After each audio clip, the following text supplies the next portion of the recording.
Standardized testing does not competently or fairly evaluate the skills or knowledge of the students who are forced to take them. Yet they are primarily responsible for a decrease in student morale and self-satisfaction, as well as an increase in anxiety and depression in students as young as 8 years old. Standardized tests have morphed from benchmark testing made to inform teachers and schools on student placement and ability into test the performance of students and schools as a whole. This role of performance has eaten our school system alive with a craving for high test scores and compliant memorization. Rather than the actual understanding of topics and student self-satisfaction, students have been so intimidated by these slowly materializing monsters labeled low-performing and high achievement that from the time they are young children and they're scared of this giant monster that is on track to affect their entire life. This only causes higher levels of test anxiety, often resulting in lower test scores, and the vicious cycle begins again. Due to these standardized tests being unfair for the teachers required to implement them, unfair for the students required to take them, and unfair to our public school system as a whole, I will argue that a standardized test reform should take place on the state and national level. I will begin my argument by introducing the ineffectiveness of standardized tests as they are implemented today. Second, with hypothetical actualizations, I will explain how standardized tests are not effective in providing equal opportunities to every student, especially those in low-income communities and Title I funded public schools. Finally, I will provide statistics and explanations on test anxiety and how standardized tests effectively result in higher rates of childhood anxiety and depression. Students are expected to assimilate and adopt the practices of new educational policies and procedures multiple times throughout their life. Yet they're given the same tests that were introduced to them by our grandparents. This is not to say that standardized tests have not changed over time. They've become harder, more confusing, and written in order to trick students into second-guessing themselves. Alfie Kohn is an educational researcher and lecturer and author on progressive education. In his essay, The Case Against Standardized Testing, Raising the Scores, Ruining the Schools, Kohn addresses the manifestation of standardized testing from simple tests of knowledge into frequent and overly prominent behemoths that have damaged our schools and students. In this piece, he deems the reason for the existence of standardized tests as they are implemented today is due to it being easier to measure efficiency than effectiveness, easier to rate how well we're doing something rather than to ask what we're doing makes sense. The standardized tests that are in place today consist primarily of 4 to 5 multiple choice questions with no written explanation for justification.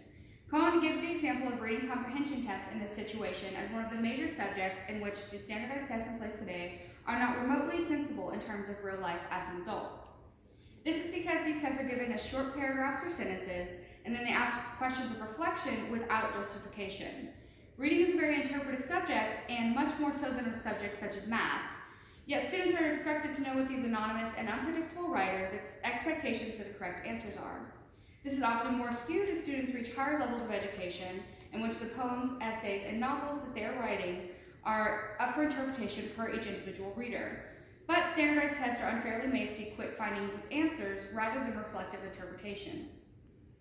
Whether a test be on the state or national level, a standardized test cannot in any light be fair or accurate to the abilities of students or their teachers. To imply that every county, city, and school in a state should perform equally is to imply that they all have the same opportunities or ability. We all know that this is understandably not possible. In hypotheticals, a 3rd grade student in the small town of Baker, Georgia, who has 10 other students in his class, a textbook 8 years older than him, and a teacher earning $30,000 a year, is more likely not going to understand the question or even what the question was asking as another 3rd grade student in Cobb, Georgia. This student who has access to a workbook made last year, a classroom with a smart board, and a teacher with a master's degree making $50,000 a year. Yet these students are given the same questions and expected to know the answer, and when the Baker County student doesn't know the answer, they will be left to be written off as low performing. In the 2009-2010 school year, around 56,000 public schools in the U.S. were provided with Title I funds. This correlates to over 21 million low-income families and students that were served. The National Center for Educational Statistics states that Title I is designed to help students served by the program to achieve proficiency on challenging state academic standards. But the funds provided for this program, while they may seem high at first with a budget of $14 billion per year, only work out to be about $500 to $600 per student.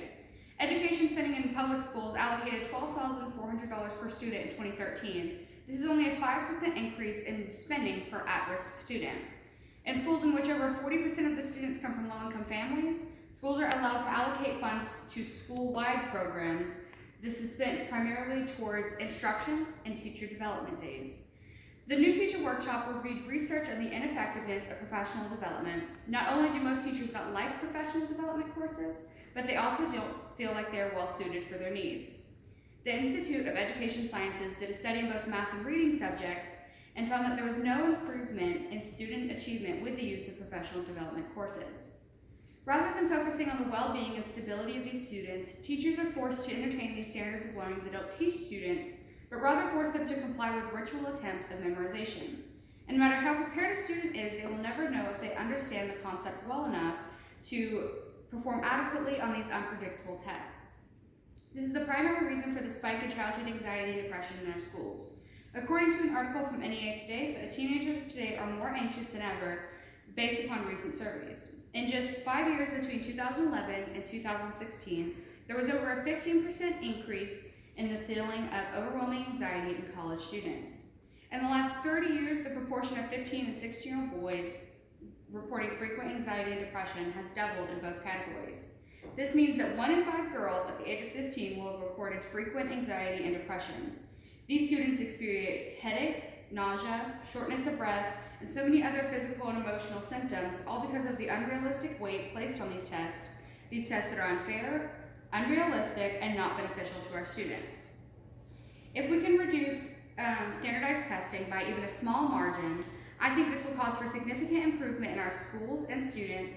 These standardized tests have grown to envelop our schools, and by eliminating this unfairness between students and school districts, we can allow for a more holistic approach to education that will not only improve student morale, but also decrease levels of anxiety and depression in our students. School will no longer be a dreaded place of stress and problems, but rather a place where students have the opportunity to discover themselves and enjoy childhood as it should be.